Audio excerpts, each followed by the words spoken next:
My formal education is with the U.S. Navy in nuclear power.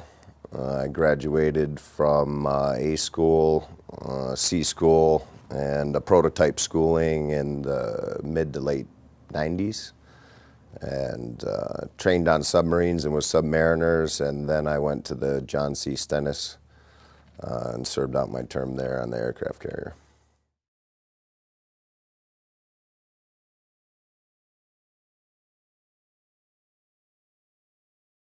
I was involved in working with a company doing custom steel mill products for electric arc furnace chemistry, and they asked me if I could find a new product for them that could support the steel industry and steel making.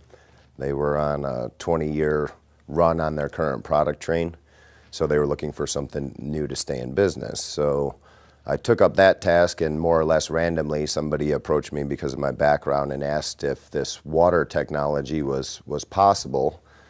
And this had to do with water plasma, which was a confusing technology, and there was a lot of mystery and question going on with it. So I said, I'll give it a look.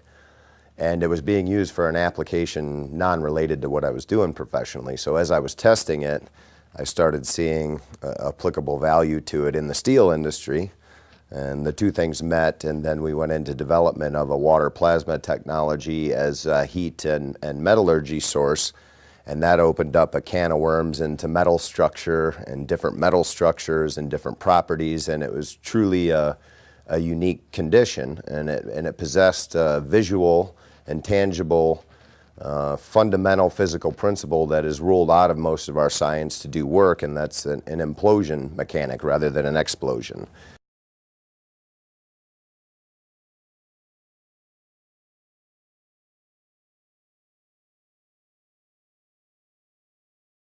And using that property, it can be applied to regular water. So in the development of that machinery and that equipment during testing, there was problems in the early stages.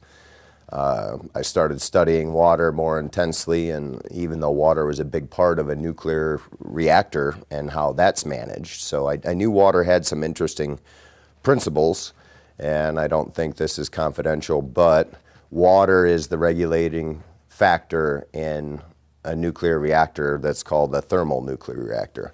So water is responsible for regulating the power of that reactor and solely has that capability. It has nothing to do with the rods in the reactor. So I found this to be amazing, and in some of the training and discussions of nuclear mechanics and atomics, we always had the question, most of the students and trainees, that couldn't this be done on a proton level or at the other end of the atomic spectrum, which that was beyond the need to know would be the usual answer, so that question remained in everybody's mind as they went on with their careers. I always remembered this, so I knew water had the potential to do things beyond what it was giving, credit for.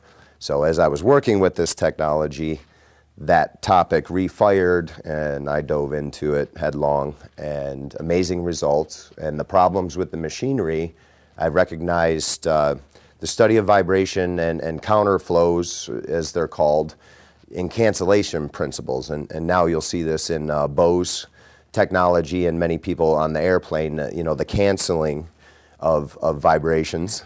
So, and there is something that comes out energetically that is in a quantum field, let's just say, a subtle energy field, and orgone, there's many, Wilhelm Reich in the orgone, there's many different versions of prana, chi, probably 100 different names for this energy. So it's not a new topic at all, it's actually an ancient topic. Restriking in modern times, this begs the study of it as applicable to practical application things such as steel mill, drinking water, farming, all those things. Backtrack to my machine that I was obligated to build for the company to work in the steel industry, the water was getting tired within the machine as we were working it. And the properties were changing, and this was all recorded and tracked vibrationally with equipment as we were developing. And I knew the idea of counterflow or cancellation mechanics within the water could be an amazing aid to the machine and simply solve the problem. So I began to research and look, and I couldn't find anything as a solution for this machine. So I remember being on the internet till 4 in the morning looking for some type of mechanical counterflow machine to condition water. I had no idea there was any structured water industry or any devices out there that would do this, so it was a wild goose chase. And I also had a booking to a Tesla convention coming a couple months in the future. I had that pamphlet sitting on my desk. I was exhausted from not being able to find anything in the internet. I remember kind of scratching my head and going, I just need to drop this, and I'm going to look at what's going on at the Tesla convention. And I opened the book up to the middle, and there's Clayton Nolte in an ad for structured water. And it was a very simple, basic ad. I could tell they were a small company, but the phrasing was, "Got old, tired water, needs rejuvenated," and it's precisely what was happening within the machine.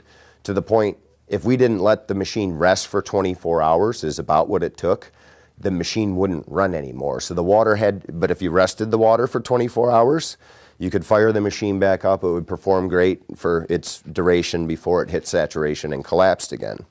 So I picked up the phone the next morning and called Clayton. I was in the Midwest at the time, so he picked up the phone, I think, at 5:30 in the morning. And he said, I'm the owner of the company. And I asked him a few questions, and he said, what are you doing? I said, well, I'm working on this project, and this was my background. And he became interested in what I was working on and the information I exchanged with him, and vice versa. So he sent me a unit and a couple of units to play with. And I remember looking into the portable unit at first and just going, oh, it's so simple on the basic sense, to accomplish it in that function. Very simple,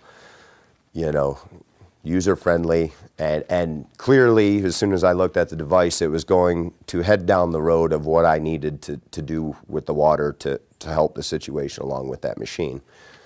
Fast forward, time went on and information exchanged, and the network began to open up with this type of technology. It's trending fairly well now, and people are aware, so I've just followed along with it, continued to support Natural Action, and Clayton has continued to support other ventures that are different forms of water technology, but all from the same source.